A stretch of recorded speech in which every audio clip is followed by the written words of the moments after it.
किताब ज़ेरे गौर ज़ेरे बहस है ए ग़ज़ाल शब मुस्तनसर हुसैन तार और वक़ार मलिक के साथ देखते हैं।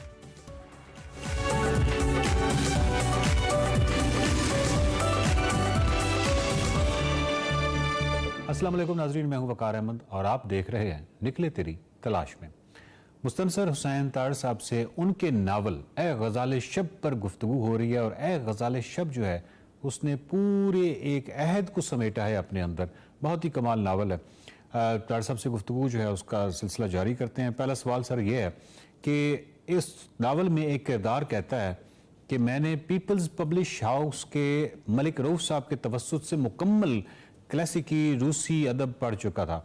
पीपल्स पब्लिशिंग हाउस और ये जो मलिक रऊफ साहब का आपने जिक्र किया, इनके बारे में कुछ बताइए कि ये उस पूरे वो जो अहद था तरक्की पसंद जिसमें अदब था, जिसमें बहुत ज़्यादा तराजिम हो रहे थे रूसी अदब की भी, तो ये पूरे एक तो दौर और फिर स्पेशली ये जो आपने अपने किरदार से करवाया है पीपल्स पब्लिशिंग हाउस और मलिक रऊफ साहब के बारे में, इनके बारे में थोड़ा सा बताइए। ये अब्दुल्ला मलिक के भाई थे। अच्छा।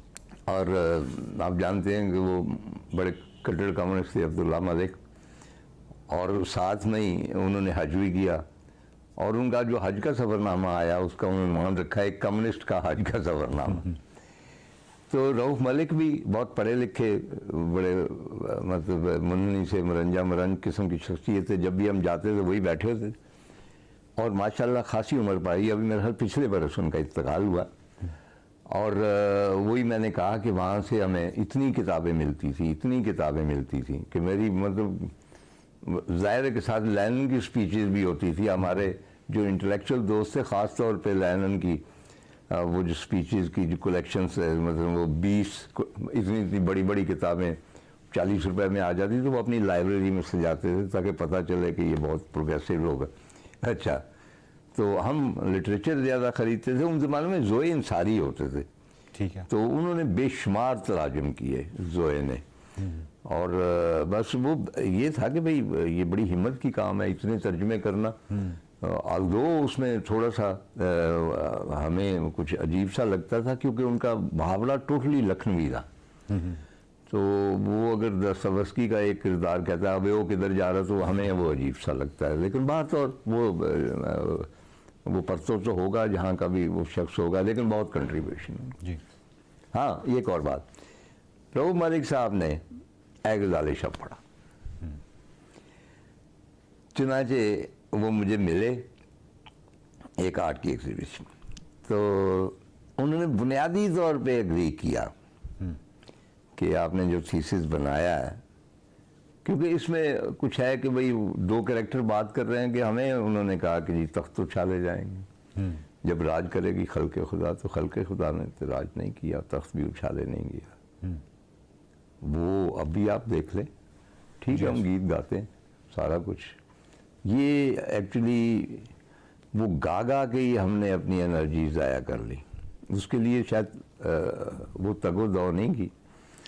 तो बहरहाल तो वो कहने लगे कि उसमें क्योंकि जिक्र है उनका रऊफ मलिक का ए ग़ज़ाल शब में, जी बिल्कुल है, तो उसका उन्होंने शुक्रिया अदा किया और बाद में किसी तहरीर में हवाला भी दिया। दरअसल जो जिप्सी लोग हैं, ये जो खाना बदोश हैं, ये आपकी अक्सर तहरीरों में आ जाते हैं, बहुत सारे नावलों में, सफ़रनामों में आपने इनका बहुत सारा जिक्र किया। आप कहीं लाशौरी तौर पर आपकी हमेशा से ये ख्वाहिश तो नहीं रही कि एक रिक्शैक होना चाहिए, एक गिटार होना चाहिए और बस इंसान को घूमते रहना चाहिए? मेरे तो ज़हन में बड़ा कुछ आता है। मैं अगर एक ऐसे मुआशरे में होता जहाँ पे मुख्तलिफ पाबंदियाँ नहीं होती, मज़हब की, रिश्तेदारों की, बाल बच्चों की, तो मैं पता नहीं क्या होता। मैं शायद तिब्बत में किसी लामा सरी में मतलब भिक्षु बन के बैठा होता, मतलब आई डोंट नो। लेकिन ये है कि चूँकि ये तो तय है कि मेरे अंदर एक आवारागर्द मौजूद है, मेरी सृष्टि में है, और जिप्सी मेरा एक नावल का भी नाम है। इसमें जो जिप्सी का किरदार है वो बिल्कुल सही है, क्योंकि मेरे बेशतर जो किरदार होते हैं वो कहीं ना कहीं एग्जिस्ट करते हैं, उनको मैं फिक्शनलाइज करता हूँ उनको। तो इस जिप्सी की जो आती है अपने रूट्स की तलाश में लाहौर, एक खातून का मुझे टेलीफोन आया, अंग्रेज़ी में गुफ्तगू कर रही कि मैं कहती मैं हंगरी से आई हूँ, मैं टूरिस्ट इन पाकिस्तान, मैं आपसे मिलना चाहती हूँ। मैं कहूँगी मैं आपकी फ़ैन हूँ, मैं आपकी तहरीरें पढ़ती। तो मैंने कहा कि ये क्या अजीब व गरीब खातून बातें कर रही है, मैं तो उर्दू में लिखता हूँ। खैर वो आई तो उनके साथ गिटार भी थी और वो सारा को उठा के आई, मेरी स्टडी में आ गई। तो उन्होंने बताया कि मैं हंगरी से हूँ और मैं इसी तरह ही मैं घूमती फिरती रहती हूँ, जिप्सी। तो मैं बॉम्बे भी गई थी, तुर्की भी गई, 6 महीने हो गए थे निकले उसे। तो मैंने कहा आपने कहा कि आपको मेरी तहरीरें किस सिलसिले में से? कह लेकिन दरअसल इस्लामाबाद में एक फैमिली के यहाँ मैं 1-2 माह रही। ठीक। तो एक रोज़ को बात हो रही थी कि उनको मैंने बताया कि मैं जिप्सी हूँ, नयाद जो हूँ, रोमा। तो उन्होंने कहा कि हमारे एक राइटर हैं, मेरा नाम लिया, उन्होंने जिप्सी नाम की किताब लिखी है। तो उन्होंने मुझे वो किताब दिखाई, तो मैंने उनसे फरमाइश की कि आप इसका रोज़ तर्जुमा करके मुझे, तो उन्होंने रोज़ 10-15 सफ़े जो है वो तर्जुमा करके सुनाते थे।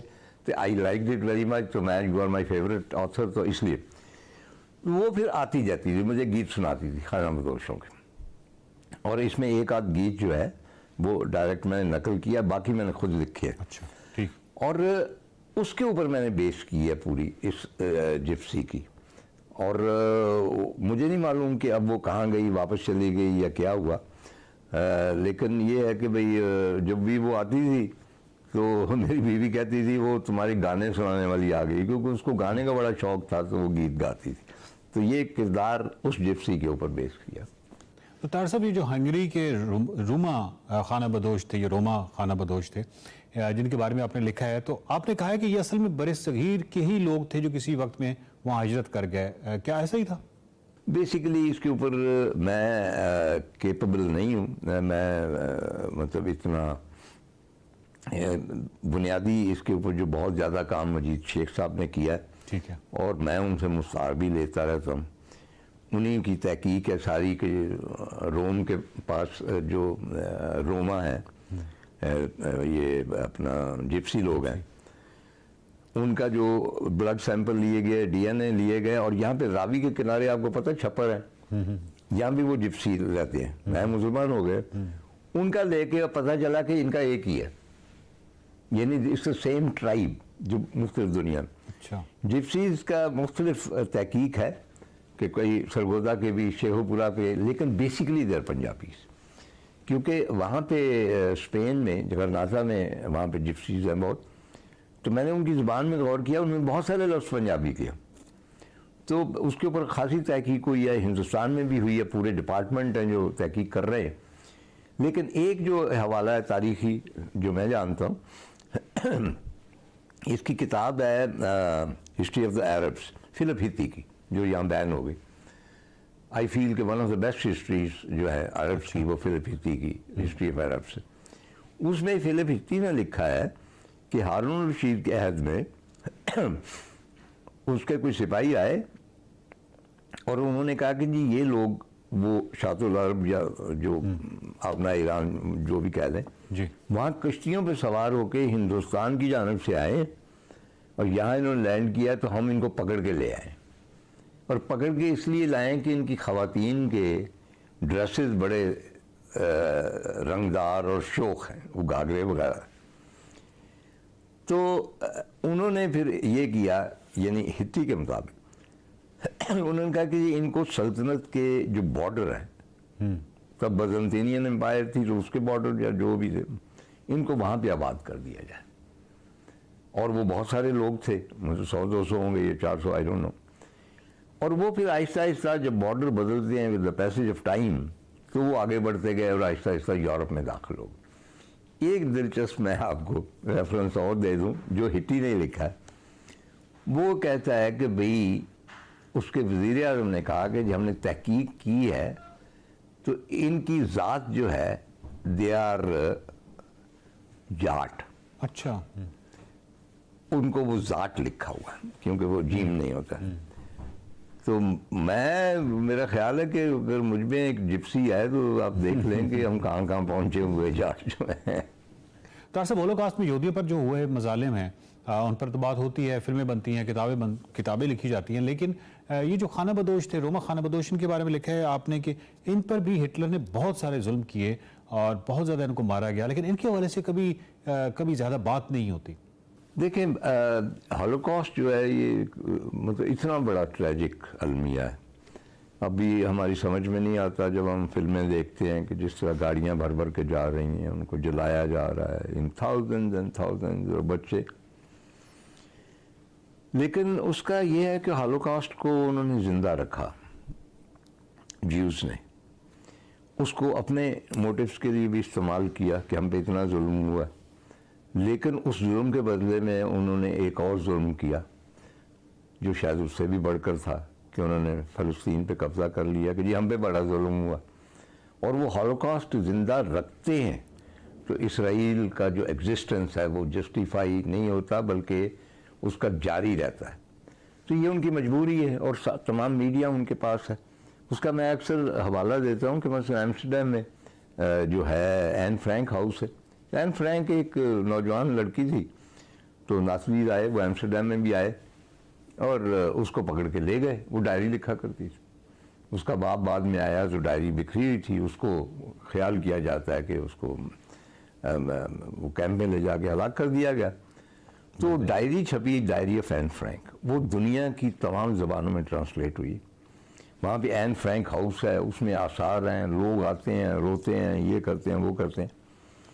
तो मैंने 3-4 कॉलम इस हवाले से लिखे कि हमारी भी एन फ्रैंक्स थी, लेकिन हम उन्हें ज़िंदा नहीं रख सके। उनकी एक थी, उन्होंने ज़िंदा रखी। और वो एन फ्रैंक्स कहाँ थी? वो गाज़ा में थी, वो फ़लस्तीन में थी, वो इराक़ में थी और बहुत सारी जगहों पे थी। गाज़ा पे बमबारी के दौरान 64 चिल्ड्रन डाइड और उनमें कम से कम 5-6 बच्चियां जो थी उनके बस्तों में से डायरियाँ निकली। जब वो बिल्कुल ब्लॉकेड था, ये मैं सिर्फ एक इंसिडेंट की बात कर रहा हूँ, मैं तब की बात नहीं कर रहा था जब उनको उनके गांव से निकाला गया या खाली करवा के वहाँ पे आबाद करा के, नहीं, सिर्फ गाज़ा का जो ब्लॉकेड था उस। तो वो सारी डायरीज अरब वर्ल्ड में 1-2 डायरियाँ छपी और मैंने उसके कुछ एक्सट्रैक्ट्स पढ़े। बहुत शुक्रिया तार साहब। बात हो रही है मुस्तनसर हुसैन तार साहब से, उनकी किताब ए ग़ज़ाल शब पर, जो कि एक पूरे अहद का मंजरनामा है और बहुत सारे सवालात हैं इस नावल के अंदर। बहुत सारे ऐसे वाक़यात हैं, किरदार हैं, बहुत सारी ऐसी सिचुएशंस हैं जिन पर सवाल जो है वो करना बहुत ज़रूरी भी है। बहुत सारी चीज़ों में क्लैरिटी होती है कि एक्चुअली तार साहब वहाँ पे ये जो किरदार है इसका पस मंज़र क्या है या ये वाक़या उन्होंने क्यों कोट किया। तो ये एक बहुत अच्छी रहनुमाई हो जाती है। तहकीक के लिए बहुत ही मुआविन ये प्रोग्राम साबित हो सकता है, स्पेशली जो लोग अदब के हवाले से या अदीबों के हवाले से तहकीकात करते हैं।